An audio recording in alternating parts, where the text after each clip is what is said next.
नमस्कार मित्रांनो, मी आज तुम्हाला नॉर्मॅलिटी म्हणजे काय असते, वन नॉर्मल सोल्युशन कसे बनवायचे, हे एकदम सोप्या भाषेमध्ये सांगणार आणि त्याची जी तिरकस गुणाकार मेथड काय असते, ते सुद्धा सांगणार आहे.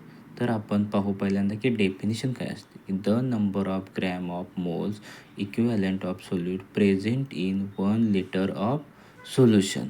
मग तुम्ही बोलणार की सोल्यूट म्हणजे काय, सोल्युशन म्हणजे काय? ते तुम्हाला मी नेक्स्ट व्हिडिओमध्ये सांगून देतो की सोल्यूट काय असते, सॉल्व्हंट काय असते आणि सोल्युशन काय असते. तर नॉर्मॅलिटीची डेफिनेशन काय असते हे झालं, पण नॉर्मॅलिटीचा फॉर्म्युला काय असतो हे सुद्धा आपल्याला माहीत असणं खूप गरजेचं आहे. तर नॉर्मॅलिटी म्हणजे number of gram equivalent divided by volume of solution in litre. तर मग ग्रॅम इक्विव्हॅलंट म्हणजे काय? तर gram of equivalent is equal to weight of solute divided by equivalent weight. मग इक्विव्हॅलंट वेट म्हणजे काय? तर इक्विव्हॅलंट वेट म्हणजे molar mass divide by n factor. N factor म्हणजे व्हॅलन्सी. बरोबर आहे? हे तुम्हाला समजलं? तर डायरेक्ट लोक म्हणतील की बाबा डेफिनेशन तर आम्हाला माहीतच आहे, पण वन नॉर्मल सोल्युशन कसं बनवायचं हे तुम्ही आम्हाला एकदम सोप्या भाषेत सांगा. तर आपण NaOHचं वन नॉर्मल सोल्युशन कसे बनवायचे हे तुम्हाला एकदम सोप्या भाषेमध्ये सांगतो.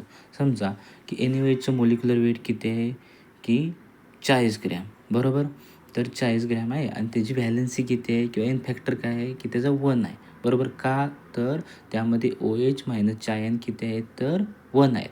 म्हणून equivalent weight is equal to 40 gram divide by 1 is equal to 40 gram. बरोबर? तर ते वन नॉर्मल सोल्युशन कसे बनेल, की 40 ग्रॅम आपण एका लिटरमध्ये जर डिझॉल्व केलं तर ते आपले वन नॉर्मल सोल्युशन तयार झालेले आहे. बरोबर? तर तुम्ही म्हणसाल की वन नॉर्मल सोल्युशन तर बनलं, म्हणजे 40 gram NaOH dissolved in 1 litre of solution is equal to one normal solution.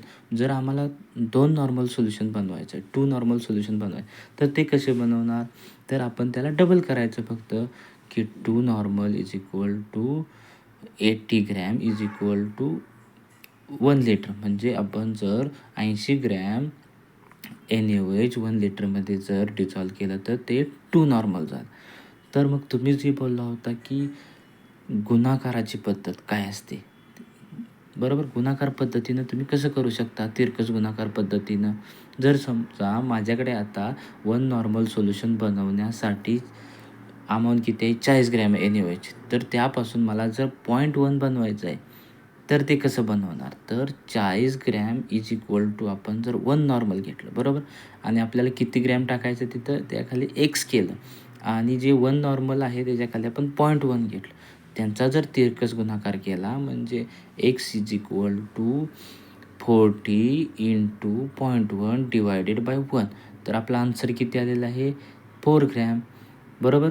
4 gram आपला आन्सर आला. म्हणजे आपण 4 ग्रॅम हे 1 लिटरला डिझॉल्व केलं तर आपलं 0.1 नॉर्मल सोल्युशन रेडी झालं. त्या पद्धतीने मी तुम्हाला या पद्धतीने तुम्ही 1 normal solution, 2 normal solution, 3 normal solution, 4 normal solution, 5 normal solution बनवू शकता.